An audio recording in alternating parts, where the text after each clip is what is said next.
4, 3, 2, 1.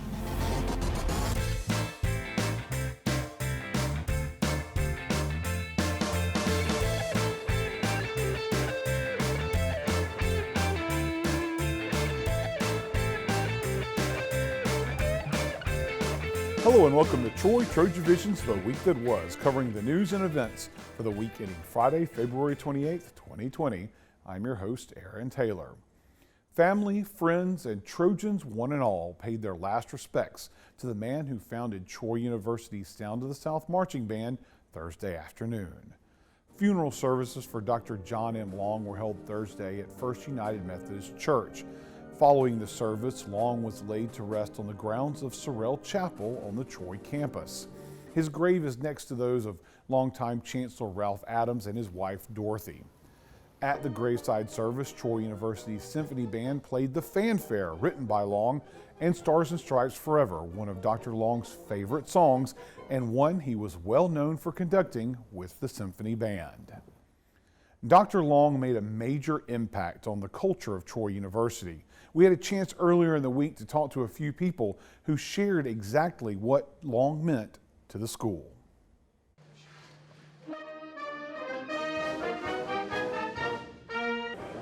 I think in so many ways, Dr. Long was an institution within an institution. He certainly was one of the great icons in the history of Troy University, and he left his mark everywhere. I guess to me, you know, the legacy that he leaves is in how to treat each other, how to do things the right way, how to work really hard, how to be loyal. I've been blessed to be many places in my career, and you can't go anywhere in this country without knowing the name John M. Long. And so we often say that we stand on the shoulders of giants, and in this case that is very true. Dr. Long will continue to make an impact for a long time. His influence will be felt throughout the teaching world.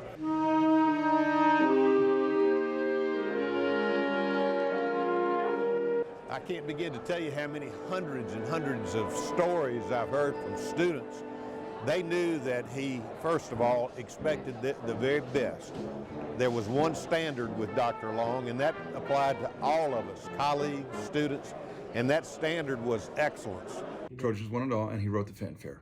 When we play it from now on, as we'll continue to do, of course, not only will we be playing it for ourselves and for the team and the fans and the student body and alumni and things like that, but I think there'll be a little bit of understanding that he's up there looking down on us, and we're going to play it for him a little bit more emphatically.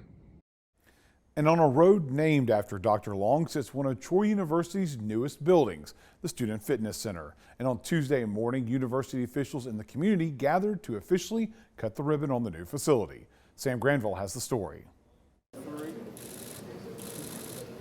The Troy University Rec Center had its official dedication and ribbon cutting on Tuesday morning. The project that started as an idea from the Student Government Association over 6 years ago finally came to fruition at the beginning of this semester. I think it's great. You know, we've been open since January the 8th, but this is kind of the end point, and I'm very excited about it, to dedicate it, to get it fully done, and let the kids come and enjoy it. The new rec center, which has been open for just under 2 months, has already become a staple to the campus, and Chancellor Hawkins says it is already a premier fitness center in Alabama. We're so grateful that this has culminated. I think it'll be one of the great fitness centers, certainly in Alabama. It's a credit to the campus. It gave us an opportunity to put a new face on the campus, but it gave us an opportunity too to instill in our students that which is captured in our motto: we educate the mind to think, the heart to feel, and the body to act. In addition to the ribbon cutting and dedication, the Chancellor and the university recognized and honored the family of Will Brooks, a student and member of the Alpha Tau Omega fraternity who passed away in a car accident in December. Will also worked for the Whaley Construction Company, who played a big part in the rec center's completion. Will's personality and the presence here today really speaks for his own life, and I know his family feels the weight of that.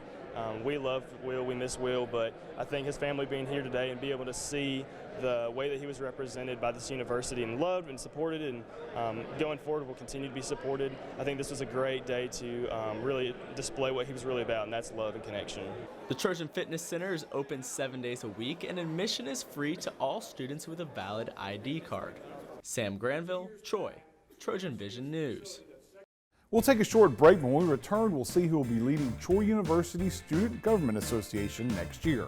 Stay tuned, we'll be right back.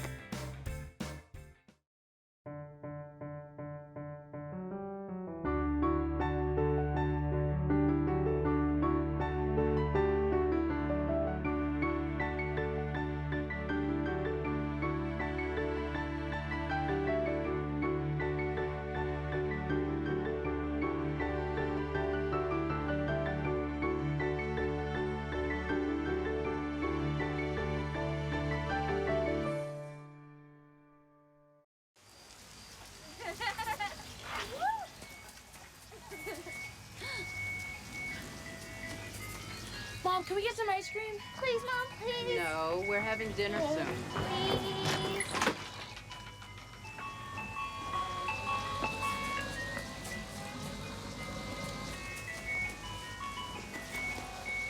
You don't have to be perfect to be a perfect parent. There are thousands of children in foster care who will take you just as you are.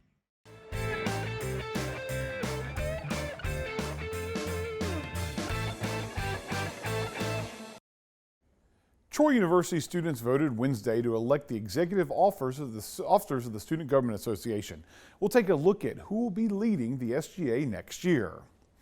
Nicole Jajon was elected president of the SGA. Carter Ray will serve as executive vice president. Tim Showalter will be the executive secretary. Tanner Dufell was chosen as vice president of internal affairs, and Dominic Williams will be the vice president of campus affairs. SGA President-elect Nicole Jajon says she's ready to take on the responsibility of being president. I feel very blessed. I feel honored to have this position. I'm so thankful that the student body felt that I was qualified and able to lead them this next year. And I'm really just looking forward to what myself and the rest of exec is going to do this next year to improve Troy and just to be here for the students. And before students cast their votes for the new Student Government Association officers, they got the chance to learn about the candidates running for office through the televised SGA officer debates here on TrojanVision. Allison Polk gives us a look at the debate. It's voting season once again, and a variety of SGA executive candidates are already campaigning all over campus in hopes to get your vote. And while the candidates may have already been campaigning with flyers on campus, they got a chance to show their ideas and hopes for SGA here on television. Every year we work with TrojanVision to have a debate for the SGA officers. We want the SGA, the candidates running for SGA to have a real-world experience in the debate world and a real-world experience in being in front of a camera answering questions. In segments based off the position they are running for, candidates answered questions from TrojanVision's moderator, Brady Talbert. After candidates answered the same question, Talbert asked each individual an envelope-sealed question that was selected randomly by each candidate. I think it's important to have the debate because it's a lot like SGA. Debate is healthy. It really helps out. I think it's really important for us to show a lot of respect to each other just because we are choice students and we are trying to serve choice students. During the debate, we got a first look at the presidential candidates Nicole Jajon and Azam Abdel Fattah and got to hear all their hopes and ideas they have for the office. I really want to focus on, and I know I've said this multiple times, but positivity, unity, communication, transparency. I think those are all very key things that we should have in place between the student government and the student body because we should all be one. We should take in all the students' ideas and just work with them to the best of our ability so that we can truly make the university the best that it can be and make it the university for the students. Well, one of the first things that I really want to change is how campus clubs and SGA are kind of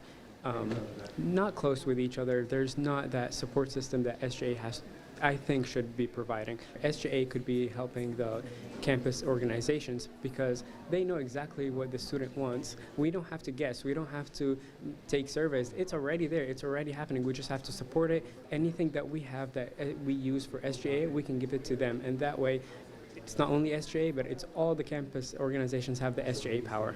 The executive election will be held on Wednesday, February 26th in Troy University students' emails from 8 a.m. to 7 p.m. Allison Polk, Troy, Trojan Vision News. Funding for Alabama's public colleges and universities come from the legislature, but that amount varies from year to year. So once a year, college students gather in the Capitol to remind the state government about the role of higher ed in Alabama. Jessica Phillips has more from Montgomery.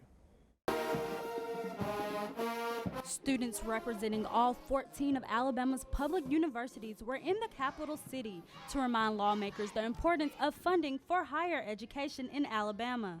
The goal of Higher Education Day is to remind lawmakers the importance of higher education and to get state legislators to increase funding for public institutions.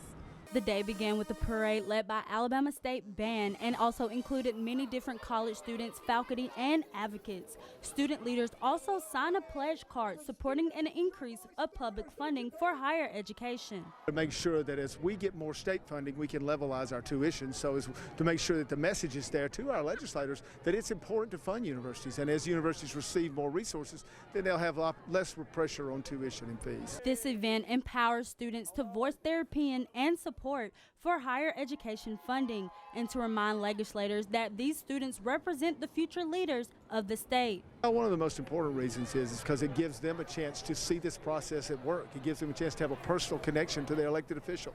And sometimes if you don't take that extra effort, you might not even figure out that it's a pretty simple job. Just come down here and talk to them. So what we do today is we highlight that. We focus people on that opportunity, and we give a chance for our message to be heard.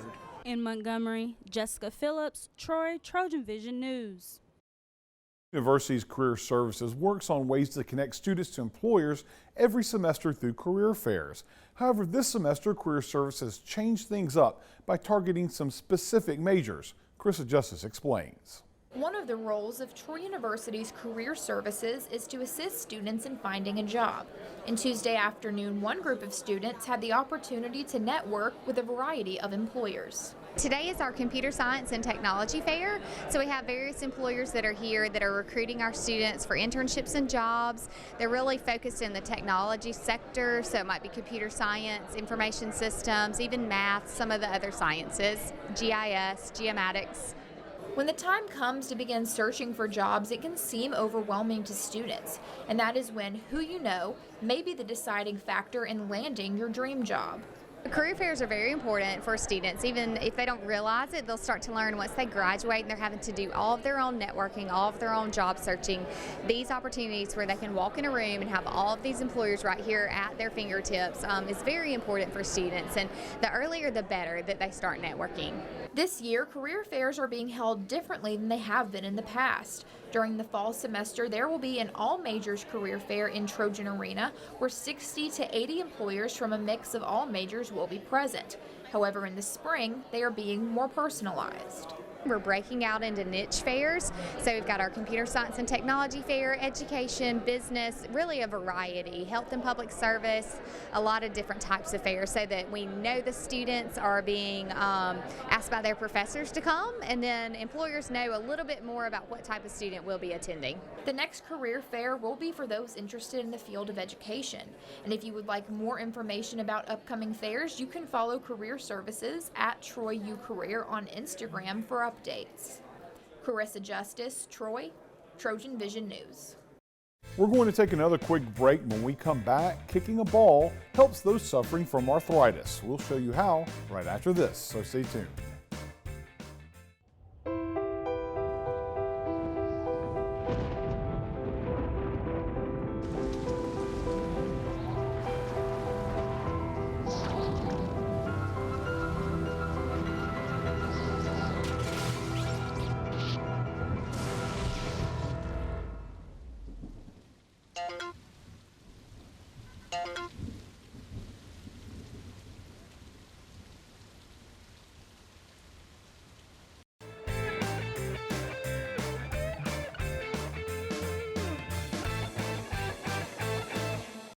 The Troy University campus was overrun with woodwinds on Saturday as the university hosted its second annual Flute Day, completely dedicated to the wind instrument. Daisy Lang was there.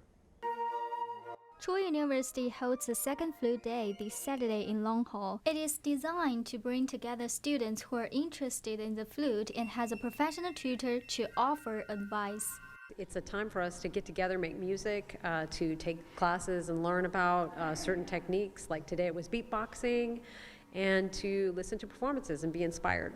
Flute Day invites professional guests from other universities and is open to the public. There probably are some more beginning students here today as well. They might not be performing with us, but I think it's open to any ages for any flute players. The all-day schedule was based on other festivals the professor had attended. In my experience, I've just gone to a number of them, and I think about what would work here and what sort of fits the enrollment that I expect for the festival, and just go from there. In addition to instrument display, professor also hopes students to learn something and make friends. Inspiration, ideas, a sense of camaraderie, meeting new friends on flute. I want to thank you for inviting me here today. It's been fun, and the people have been so kind and helpful, and the flute students here are fantastic. For some students, Flute Day can be a rare opportunity to talk to professionals, learn some flute beatboxing skills, and watch a ensemble performance. Oh, it was great. It was awesome. I learned a lot of techniques. We learned beatboxing and crazy things I didn't know you could do on the flute, and it was a lot of fun and it was a learning experience. Very beautiful. It takes a lot of air. It's one of the hardest instruments, but I enjoy it a lot. Daisy Long, Troy, TrojanVision News. Troy's Johnson Center for the Arts is a venue in downtown Troy that provides a viewing space for a variety of visual art exhibitions. And the center has recently seen a change in leadership in the form of a new executive director with a longtime connection to Troy and Troy University. Most people in the Troy community know the Johnson Center for the Arts. Throughout the year, you can go there to view a wide variety of new and exciting artwork. However, if you have taken a trip to the Johnson Center recently, you may have noticed it's not just the artwork that is new. Brenda Campbell was just named the new executive director for the Johnson Center, and yesterday I had the opportunity to get to know her a little better. I teach sociology at Troy University, and I actually retired from there in 2014.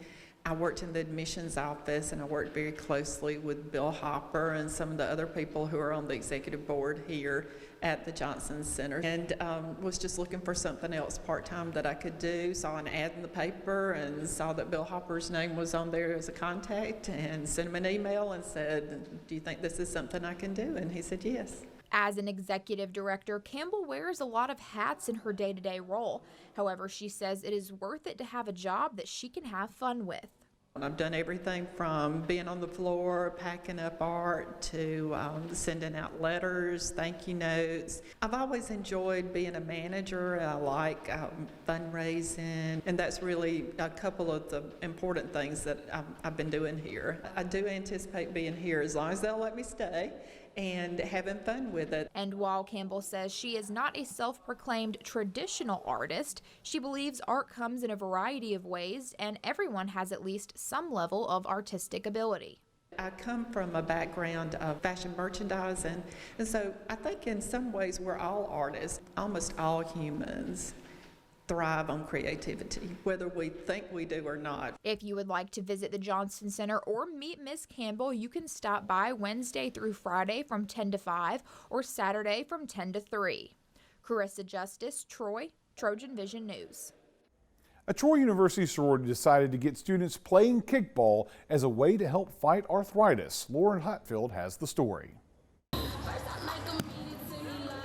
The Alpha Omicron Pi sorority held their annual Strikeout Arthritis event in the Wright Hall Gym Thursday afternoon. This year we're doing an oversized kickball tournament, so every team it's a kickball that's like 3 times bigger than a normal kickball, and so they're playing a kickball game. It's raising money for our philanthropy, which is the Arthritis Foundation. Arthritis is the leading cause of disability. It affects adults and children, men and women.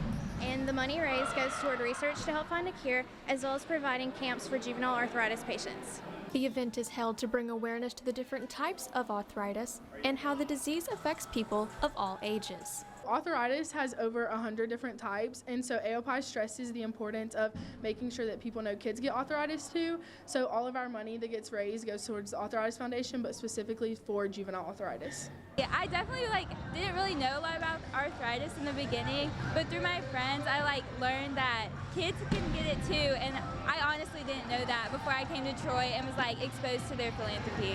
Although AOPI's main focus is on arthritis, they are looking to implement another philanthropic effort to support soldiers overseas. We were also doing Sisters for Soldiers, which was started by an AOPI chapter in Auburn, and so we've been asking for donations from other Greek organizations and organizations across campus to donate basic things like peanut butter crackers, socks, t-shirts, just anything, and then we package them up and put them in care packages to go overseas to soldiers. Laurel Hatfield, Troy, Trojan Vision News. Troy University students had the chance to show off their talents Tuesday night in a competition based on a famous television talent show. Claudia Peppenhorst has the details. Tuesday night, Troy University students came out to participate and watch the National Association of Black Journalists Apollo Night.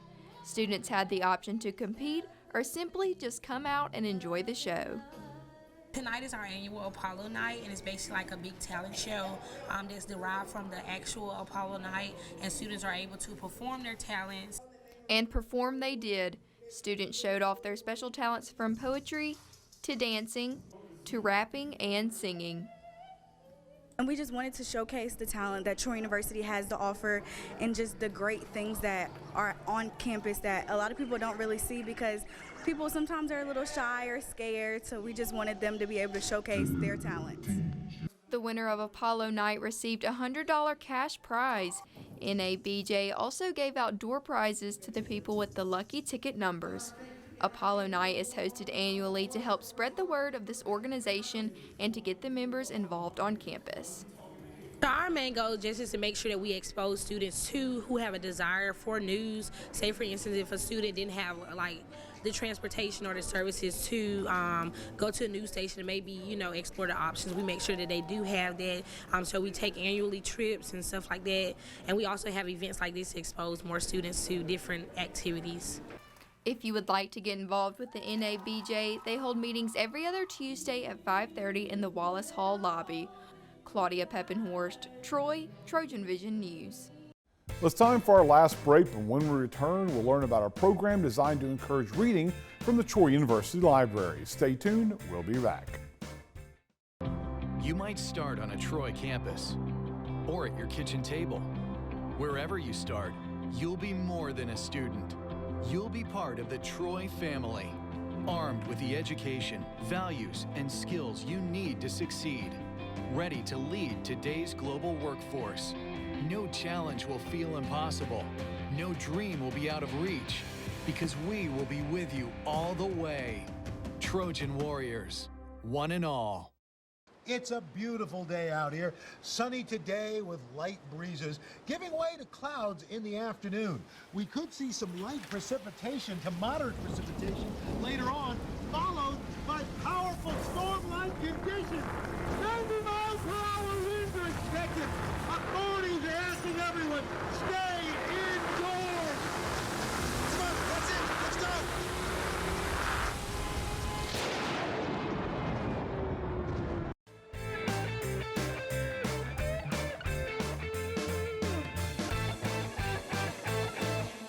Troy University's libraries are participating in an event designed to encourage reading. We'll learn more about the Big Read in this week's Trojan Talk. Hello and welcome to Trojan Talk. I'm your host, Aaron Taylor. With me today is Chris Schaefer and Ed Noriega, here to talk about the Big Read program here at Troy University. Thanks for joining me today. Thank you. And first off, we've got talking about a reading program. So Chris, you're a library, you're director of library, so that makes sense.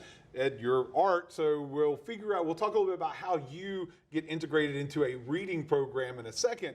But first off, Chris, just kind of talk about this program and in general and what it is and what this means for the university to be a part of it. So, the Big Read is a community-wide reading effort. We're doing this one in Montgomery through our Rosa Parks Library, and it's sponsored by the NEA. And so this year, Alyssa Martin got a $15,000 grant to host a big read based around the book Citizen by Claudia Rankin, as I mess up her name. And so we're going to be giving away about 2,000 books involving public schools, Trenholm State, the public library system in Montgomery. Just a great thing. And the purpose is to spread the joy of reading and getting books in people's hands and having them, and maybe expose them to something they may not have normally read, correct? Absolutely. Mm-hmm. And so, and with this, why is it so important? Because this is the third year the university has been a part of this program. Why is it so important to have opportunities like this and for the university to provide opportunities like this?